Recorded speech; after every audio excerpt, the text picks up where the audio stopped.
Esse é o SOS Trabalhador, o podcast da Strozzi Advocacia. E hoje, no nosso episódio, na nossa entrevista, nós vamos entrevistar a doutora Gabriela Ayashi, perita judicial, engenheira ambiental, engenheira de segurança do trabalho, que está aqui gentilmente para sanar dúvidas dos nossos espectadores, dos nossos seguidores, com relação à insalubridade, à periculosidade, à perícia técnica em si. Essa é a doutora Manuela, minha sócia, advogada, que vai passar a palavra. Olá, doutora, tudo bem? Um prazer ter a senhora aqui com a gente. Me conta há quanto tempo aí que a senhora iniciou nessa questão das perícias aí? Bom, eu atuo na Justiça do Trabalho, já são 10 anos, né? Eu comecei em 2015, são 10 anos. Hoje eu atuo em 3 varas, são 10 cidades, mais ou menos, aproximadamente, né? E é uma coisa que eu amo fazer, faço com muito prazer. Comecei aí, eu era bem nova, né? Comecei lá, eu tinha 25 anos, 24 anos. E desde então é um caminho que para mim é apaixonante, né? Fazer o que está na legislação, trabalhar, né? Fazendo o que é sempre correto, ajudar a justiça, né? Como auxiliar da justiça que nós somos. E é isso. Doutora, nessa trajetória, nesse tempo todo aí fazendo perícia, a senhora costuma chegar em empresas e ver o local assim, maquiado, vamos dizer assim? A senhora, o perito, lógico, tem essa sensibilidade de ver que aquele local foi adulterado, ele foi mexido, só aguardando a perícia? É possível? Muitas vezes a gente não precisa nem observar isso, né? A própria pessoa, o reclamante, ele já informa antes da própria perícia começar sobre as modificações. E a gente questiona sobre layout, sobre a disposição das máquinas. Às vezes a gente pode ver que tem algumas modificações, né? E a gente vê isso não porque a gente não pode opinar sobre o que está ali, a gente tem que ser técnico. A gente vê isso conforme a gente observa o processo, né? Os documentos trazidos pela empresa e o in loco, né? Então a gente vê, a gente consegue enxergar essas divergências, mas na hora ali a gente nem precisa, né? Nem precisa questionar. O próprio reclamante muitas vezes ele chega e já fala, olha, isso aqui era assim, mas não é mais. A máquina ficava ali, ela tá aqui. Esse forno ficava ligado, no dia da perícia ele tá desligado. Sempre está desligado, né, no dia da perícia. Isso aí é incrível, né? Então, e muitas vezes o próprio reclamante ele já passa essa informação, onde a gente questiona. Se a gente vê que pode dar divergência, uma coisa que é importante que eu sempre faço é que quando tem essas informações, eu sempre levo o processo, né? Ele no PDF ali, no eletrônico. Então eu olho a documentação da empresa juntada. Então a gente vê ruído, se tem calor. Então a gente consegue ver pelas medições que a empresa apresentou com o in loco se tem divergência. Então, dessa forma, tecnicamente, com o suporte do processo, a gente consegue ver essas modificações que pode ocorrer. Mas assim, a gente chegar e, na nossa opinião, eu acho que esse forno fica ligado. A gente não pode fazer isso e a gente nem deve. Então, com base no processo e com informações que muitas vezes a própria empresa junta, a gente consegue ver essas divergências. Nesse caso, doutora, dando continuidade à pergunta, o forno. O forno, o reclamante diz ali que o forno ficava ligado o dia todo. A empresa diz que não. Há a possibilidade de questionar a senhora, questionar um paradigma dentro da empresa, em separado? Não. Todo o processo que acontece, ele tem que ser ali com as partes presentes, né? Muitas vezes, quando a gente não consegue chegar a uma conclusão, né? Porque tem vários casos, principalmente nas partes qualitativas ou que tem divergência. O funcionário ele fala uma coisa, a empresa fala outra. O que a gente, como técnico, tem que fazer? A gente parte para uma análise documental. Olhando o documental, qual das partes ali tá mais coerente com o que está discorrido no processo, com documentações juntadas. E a gente, com base nisso, documentalmente, a gente consegue ter um parecer. Em último caso, quando realmente não tem informações no processo, continua uma divergência muito grande entre as partes, geralmente a gente vai reportar para o juiz, né? Para que ele faça essa cariação entre as partes lá. Eu entendo que isso não é minha parte, até porque muitas vezes a gente vai falar com o pessoal na empresa, eles estão trabalhando. A gente acaba deixando eles com a própria empresa, né? Eles sentem medo, eles olham apavorados. Então, às vezes, do meu ponto de vista, é melhor não fazer isso na diligência da perícia. Eu geralmente até falo pro pessoal, olha, eu vou observar, vou olhar a documentação, se eu não conseguir chegar a uma conclusão com base na parte técnica, aí a gente reporta ao juiz, né? Agora, a cariação, ele pegar um funcionário, olha, vem cá, vamos falar sobre a atividade, você faz isso? Ele fazia isso? Gabriela, não costumo fazer. Sei que tem algumas pessoas que fazem, mas eu prefiro não indispor o funcionário da empresa, né, com a empresa. Porque muitas vezes eles vão falar a verdade e acaba que aí nem sempre é o que a pessoa está querendo ouvir, né? Então, muitas vezes eu não faço essa parte em diligência. Perguntei isso porque já aconteceu em várias perícias que eu acompanhei lá junto com o reclamante de chamar ali o perito e de canto e falar, escuta, aquele forno fica ligado, aquela máquina ficava ligada, ficava. Até uma vez um dono da empresa, de uma marmoraria, Sim. inclusive, tem uma máquina muito grande, que eu não sei o nome lá, mas é uma máquina que corta Sim. pedra, né?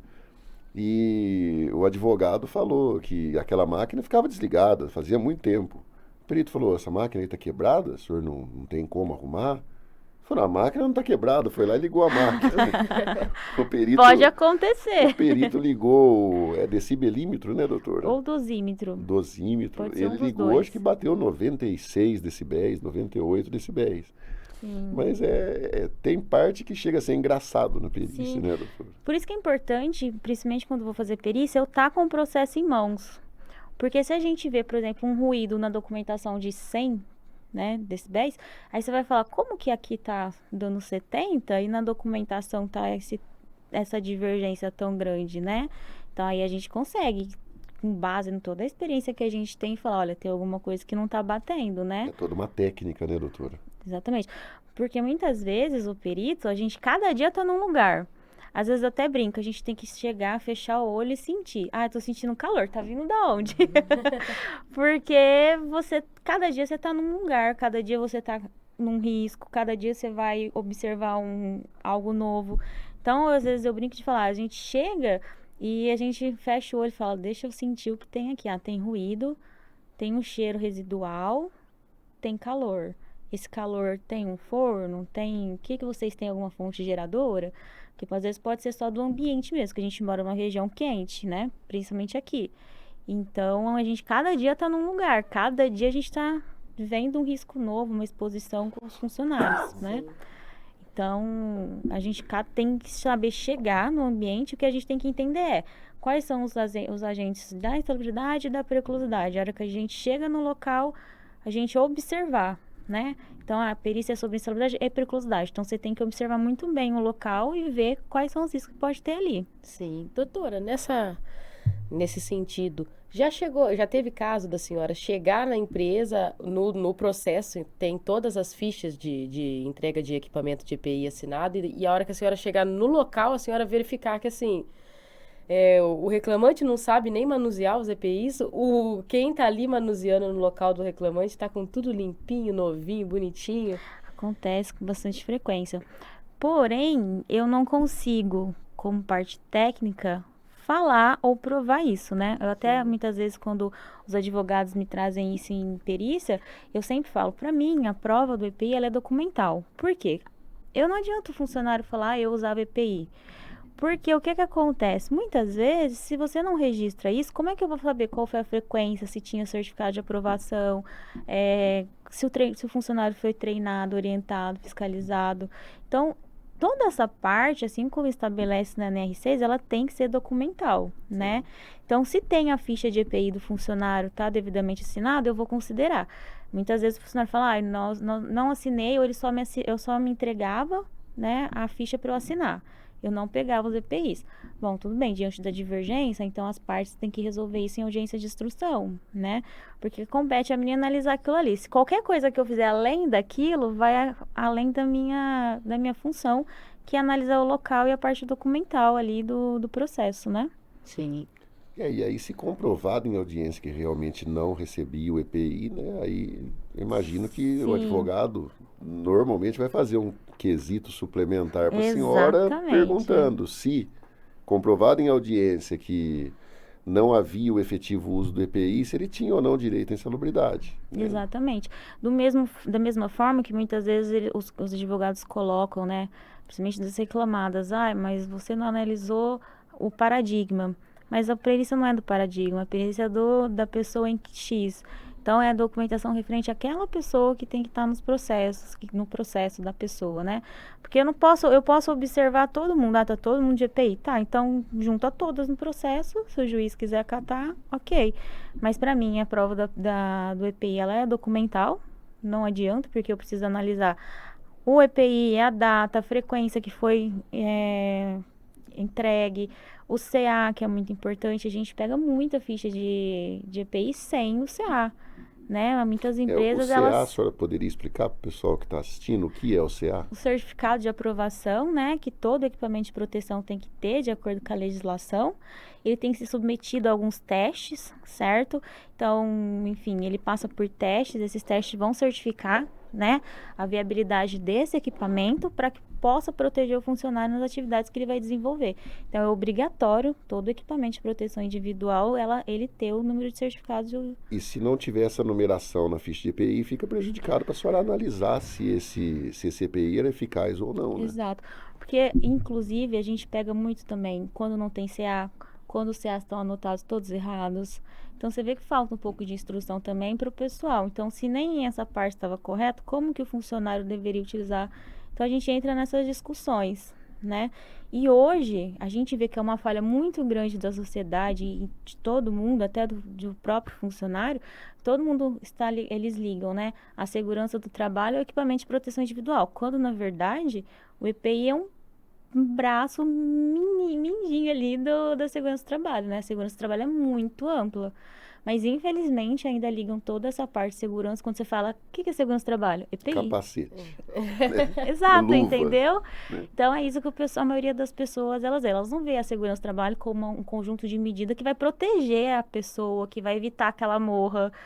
Eles ainda não têm essa percepção, né? A percepção do risco mesmo, quando a gente fala de segurança, eles não têm tanto. Eles ainda, até hoje, eles ligam a segurança do trabalho ao equipamento de proteção individual. Acredito que isso deve acontecer até em audiência, se o juiz questionar o funcionário, você recebeu treinamento? EPI, entendeu? O que você fala de segurança? EPI, capacete, luva. Máscara, Infelizmente né? ainda tem essa... Hoje a gente já vê que tem algumas empresas melhorando esse quesito, mas infelizmente a gente vê que muitas empresas trabalham essa parte ou por um órgão fazer uma cobrança ou pela quantidade de passivo trabalhistas, né? Hoje a gente fala que o EPI ele é muito visível assim porque ele mexe de certa forma com o passivo, né, das empresas. Então, você fornecer EPI diminui o passivo, mas ele não evita, por exemplo, se você não usar correto um cinto de segurança, né? Então, ele evita uma morte, né? Capacete. Então, hoje ainda está muito ligada a essa parte do EPI só, né? Só Então, na EPI, verdade, essa parte é muito ampla. Você vai perguntar sobre? Agora, mudando um pouquinho, assim, ainda dentro do tema, mas com relação a pessoa que limpa banheiro, faxineiro, de local com grande circulação de pessoas. Tem direito ao recebimento de adicional de insalubridade? Eu entendo que sim, quando é grande circulação, né? Por isso que eu acho que a gente tem que observar muito bem o local onde a gente está, a quantidade de pessoas que estão ali para utilizar, certo? Esse é o meu ponto de vista, né? Que vem sendo acatado em ampla escala pelo tribunal também, né? O que seria? O que a senhora entende como grande circulação? Tem um número? Como que funciona? Eu costumo observar muito o local onde eu estou, né? Porque vou dar um exemplo. Às vezes a gente vai fazer algumas perícias em locais que você fica ali, muitas vezes, absolutamente ninguém usou banheiro ou não entrou clientes naquele estabelecimento.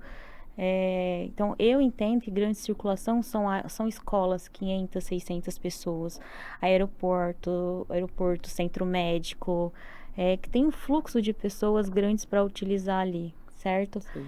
Então, olhando para isso, né? E também tem casos isolados que a gente observa e E aí vai de caso a caso. Por isso que a gente fala, a perícia ela é muito individual. A gente tem que observar caso a caso, porque às vezes o que você... A pessoa pode fazer a mesma coisa, trabalhar no mesmo local, uma pode ter o direito, a outra não. Mas quais foram os itens de diferença que fizeram uma ter o adicional, a outra não, certo? Sim. Então, hoje, né, eu entendo que grande circulação são quando tem diversas pessoas, né, que podem usar ali. Você tem ali 10, 15, 20 pessoas utilizando no escritório, por exemplo. Eu entendo que no escritório, que nem a gente está aqui, tem uma rotatividade de pessoas. Passaram aqui 15 pessoas. Isso não é uma grande circulação.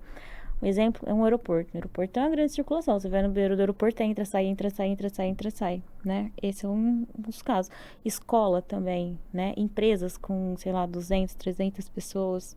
Então é um fluxo grande, né? Sim. Doutora, nesse tema, falando da insalubridade da pessoa que limpa banheiro, ela é enquadrada pelo biológico, né? Pelo agente Sim. biológico. Existe alguma coisa, assim, um EPI que proteja 100% nesse caso? Depende. Nesse caso da pessoa que recolhe o lixo do banheiro. Porque, assim, eu estou questionando porque a súmula do TST, ela fala que grande circulação de pessoas, direito à insalubridade em grau máximo. Ela não fala nada de EPI. Sim. Mas, assim, eu já vi poucos casos, mas já vi laudos do perito dizendo que o EPI... No meio de contaminação. Não, que o EPI protegia e não teria risco nenhum, então não tinha direito à insalubridade. Qual que é o entendimento da senhora com relação a isso? Eu acho que tem que ter, nesse caso, uma análise técnica de... Havia treinamento? O funcionário foi treinado quanto aos riscos da atividade para manusear os resíduos, né? Vamos falar de hospitais também. Muitas vezes o pessoal da limpeza, eles retiram os lixos infectantes, né? Então, ele foi treinado, ele foi orientado, o pessoal estava fiscalizando. Alguns casos, existem mais de um tipo de luva que são fornecidas. Então, para retirar tal resíduo e mexer em tal parte, você vai usar a luva amarela. Para retirar o resíduo X, você vai usar a verde, né? Então, a gente analisa tudo isso. Então, a bota não vai ter tanta diferença, mas o avental, a luva é importante, né? Óculos de proteção, doutora. Exceto que ele entre em locais que possa ter, ou mexer com algo que possa ser uma partícula que possa chegar a exemplo, a atingi-lo, hora né? que ele ou ela for lavar o vaso sanitário, normalmente eles pegam aquela escovinha, né, joga ali o sabão em pó ou um detergente e mexe a escovinha ali. E eu tenho bastante processo que fala disso, pedindo a insalubridade em grau máximo para a pessoa que limpa banheiro, recolhe o lixo de banheiro. E essas pessoas sempre dizem para mim que espirra nelas. Aquela água que eles estão mexendo espirra no braço, espirra às vezes até no rosto, que eles estão ali esfregando. Por isso que eu questionei se tem EPI que seria capaz de elidir tudo isso aí. Não tem mais risco. Né? Só se fosse talvez um macacão que pegasse Eu o ia corpo. dizer Né? isso. Quando a gente fala de risco biológico, muitas vezes no risco biológico se paga o adicional, porque para proteger uma pessoa pelo risco biológico é muito complicado. Se a gente for olhar em laboratórios, dependendo do que o pessoal utiliza, né?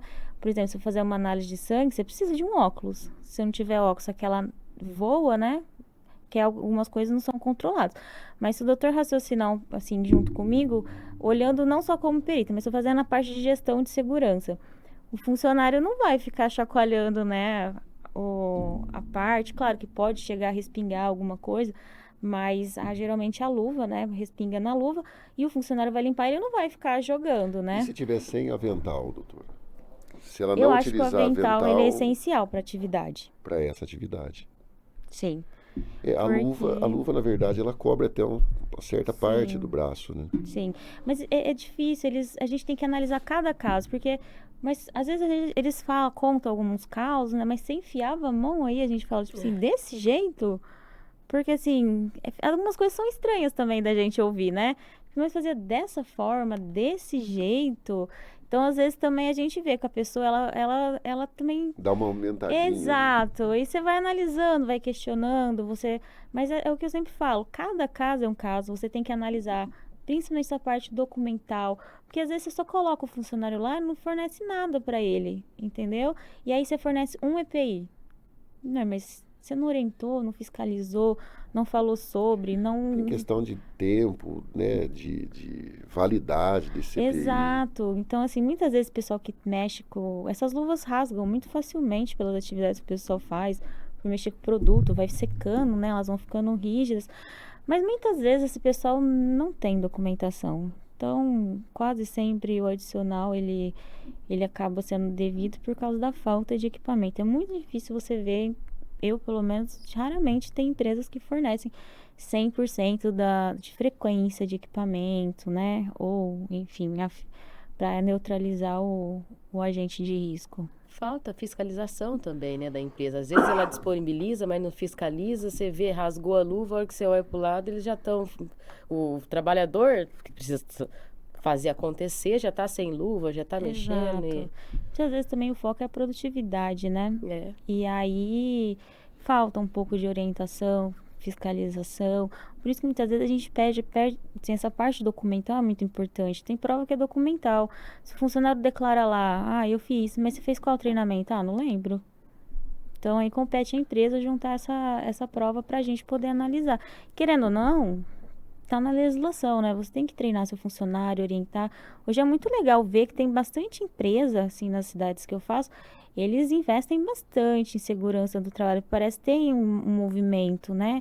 Então, segurança do trabalho ainda é muito ligada a somente EPI, mas a gente vê uma movimentação. A gente vê nossos colegas de trabalho, eles preocupados também, né, em prestar esse serviço da melhor qualidade. É que a empresa muitas vezes tem que se interessar.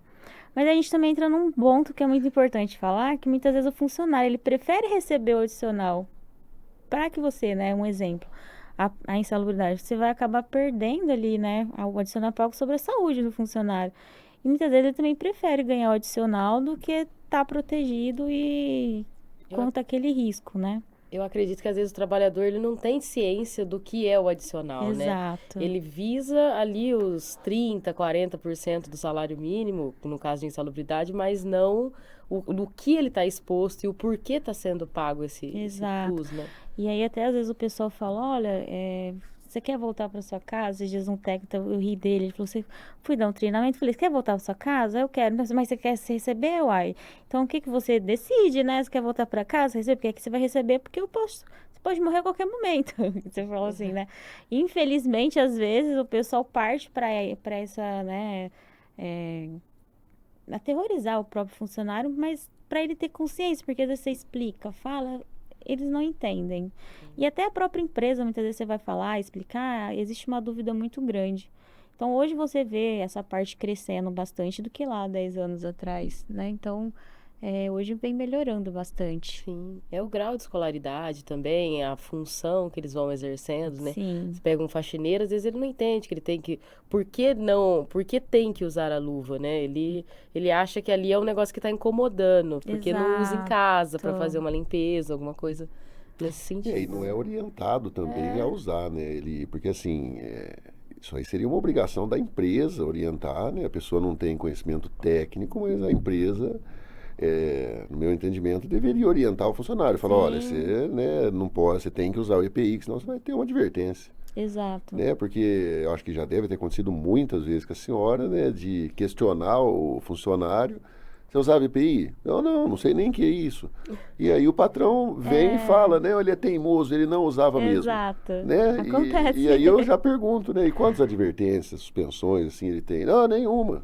Né? Mas essa é uma coisa importante, que às vezes eu falo com meus amigos, a gente orienta muito, a gente troca muita ideia, né? E a gente sempre fala, se documenta, porque é isso que vale, né? Então, não adianta você falar uma coisa e você não provar. Isso vale para as duas partes, né? Então, se você está treinando, orientando, fiscalizando, se certifica disso, fotografa, faz listas de presença, enfim. Porque muitas vezes também tem algumas empresas que fazem e falham nesse sentido. Só que ninguém estava lá na hora. A pessoa fala que não tinha, me prova. Cadê a documentação? Tem uma lista assinada? O funcionário assinou? Cadê as assinaturas? Muitas vezes as empresas pecam nisso também, né? Elas não têm esse suporte, né? Elas não chegam a isso. Então, muitas vezes colocam um pessoal ali, qualquer pessoa para fazer, né? Mas não olha isso. Não Tem- olha essa parte. Tem bastante empresa que acha que a segurança do trabalho, o uso de EPI é um gasto, né? Se ele tem que Exato. tirar de algum lugar, ele tira ali. Ah, é a vida do trabalhador, mas pelo menos ele está economizando ali na hora, Sim, vamos dizer pode assim, né? acontecer. A gente vê vários empresas trabalhando e não tem um equipamento de proteção, que seria o básico para o funcionário fazer, por exemplo. Tem muito funcionário que trabalha e não tem, entendeu? Ai, a gente vai juntar a ficha. A gente sabe que não tem. A gente chegou, ninguém está usando, não tem nada. Então, isso acontece com muita frequência. Doutora, aproveitando o gancho, até para o pessoal que está nos assistindo aprender sobre o tema, diferencia aí de uma forma bem sucinta, bem didática, insalubridade de periculosidade. Bom, a insalubridade, ela é sobre os riscos físicos, químicos e biológicos, né? Um exemplo aí de risco físico é o ruído, né? Um exemplo de risco químico, hidrocarboneto, óleo mineral, né? E risco biológico, protozoários, vírus. Então, essa é a diferença para a periculosidade, né? E a insalubridade, ela vai variar de 10, 20 e 40% sobre o salário mínimo ali, né? Dependendo do tipo de risco. Então, para cada risco existe um nível de um percentual de adicional, certo? Já a periculosidade é a exposição a inflamáveis, explosivos, energia elétrica.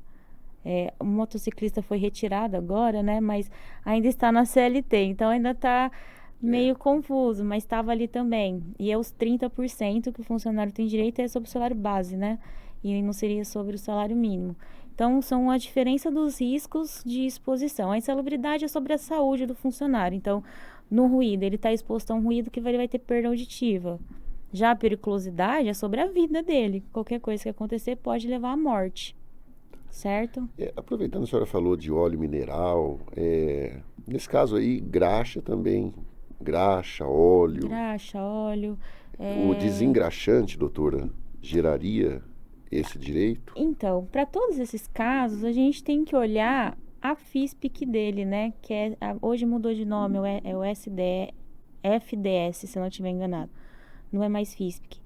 Mas a gente vai analisar essa ficha. Tipo uma ficha técnica, isso, né? Onde vai estar a composição, quais são os riscos. Vai ter toda essa parte. Então, essa parte que a gente vai analisar, certo? E aí, com base nisso, a gente vai ver. Porque tem muitos hoje que são sintéticos, né? Eles não são derivados de hidrocarbonetos, né? Então, hoje em dia, a gente tem que analisar a física para saber, né? Se tem ou não tem esse direito. Tá, por exemplo, doutora, a gente falando aí de óleo, graxa, já me reporta aí ao mecânico de veículo, mecânico de manutenção. A gente nota que uma característica do mecânico está sempre com a roupa suja de graxa, né? A camisa, braço, as costas, às vezes, porque deita embaixo de carro, embaixo de caminhão, embaixo de máquina. Nesse caso, mesmo ele utilizando os EPIs, ele usa ali a luva, né? E depois um tal de um creme que tem eles e tal. utilizam a luva, porque a luva para o mecânico ela é muito ruim dele trabalhar. O tato dele fica muito ruim. Ele usa muitas mãos, então ele não consegue ter esse tato. E ela também pode causar acidente, porque ela pode se prender dependendo da parte que ele tiver, né, mexendo. Nesses casos, eu costumo dizer que é muito difícil não ter insalubridade, né, doutor? Na verdade, óleo e graxa é indissociável a função do... A gente até coloca muitas vezes assim lado. Óleo e graxa é indissociável a função do mecânico, mas a gente tem que analisar qual o tipo do óleo, qual o tipo da graxa, né? Para ver se realmente eles são derivados de hidrocarbonetos ali. E a gestão do EPI, né? Que é aquilo, a gente vai entrar mais uma vez. Hoje tem mecânicos que trabalham de branco, né? Dependendo da empresa. Se você pegar algumas empresas, você vai olhar, o pessoal mais... A roupa deles é mais limpa que a nossa, se duvidar. Mas é indissociável a função de mecânico. Você só tem que analisar qual o tipo do óleo e da graxa, né? E nesse caso, se for um óleo, uma graxa que geraria insalubridade, qual seria o grau dessa insalubridade, doutora? Grau máximo 40%, né? 40% do salário mínimo, né? Isso, exato. Tá. Então, fica a dica aí, meu amigo mecânico, né? Se você é mecânico, trabalha com óleo, graxa, você tem direito ao adicional de insalubridade. Se o seu patrão não estiver pagando, fique esperto, viu? Você pode estar perdendo dinheiro. Vamos lá. Vamos passar agora para outra profissão aí, para informar o nosso público. Com relação ao açougueiro. Ele Certo. tem direito, tem algum requisito? Como que funciona para ele? Bom, ele tem que estar exposto ao frio, ou, né, as câmaras frigoríficas, ou exposição similar, certo? Tem alguns açougues ou locais que têm a câmara fria, né? Ou geralmente tem uma congelada e uma resfriada.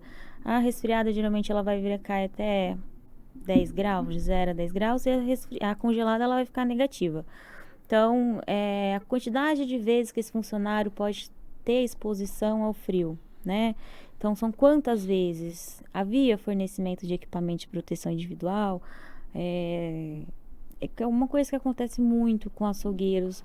Às vezes tem uma jaqueta para todo mundo, não tem anotação. É onde a gente entra na atividade sem equipamento de proteção individual. Claro, tem açougues e açougues. Então, tem açougue que tem muita gente. Você pega um mercado grande ali, você entra, o açougueiro entra numa câmara fria muitas vezes.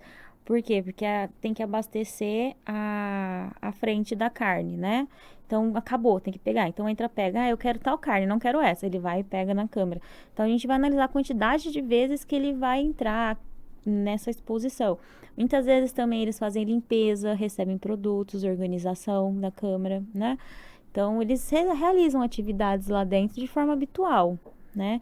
Para esses casos, é necessário que o funcionário esteja protegido, ter a ficha de EPI ali devidamente assinada, ter, né, a japona, né, disponível lá no açougue, mas cada caso é um caso também. Às vezes você pega um açougue de sei lá, num De bairro, Então, pouquíssimas pessoas passam ali. Então, é muito, porque, como eu falei, às vezes o mesmo funcionário, a mesma atividade pode ser não ser na mesma empresa. Um tem direito, o outro não. Mas vai muito da análise. Por isso que é muito complicado, às vezes, também usar uma prova emprestada.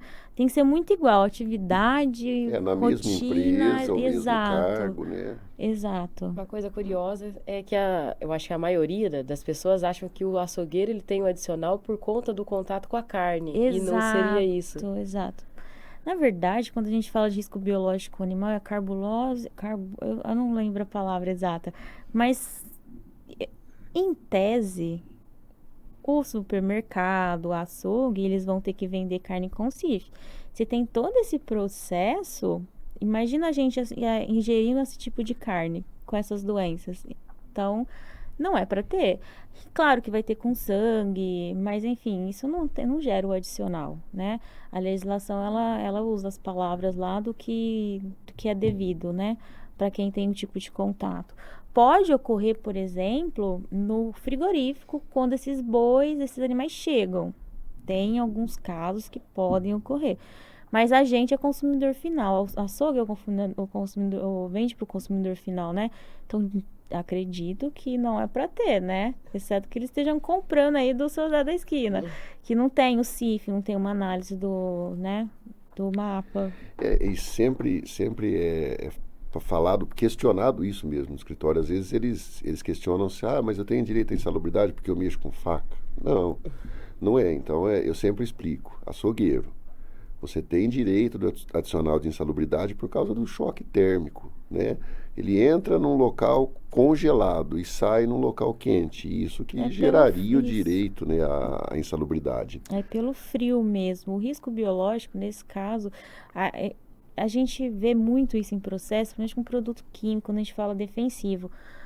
Nem tudo que é insalubre te dá o direito do adicional, nem tudo que é perigoso te dá o direito à periculosidade, né?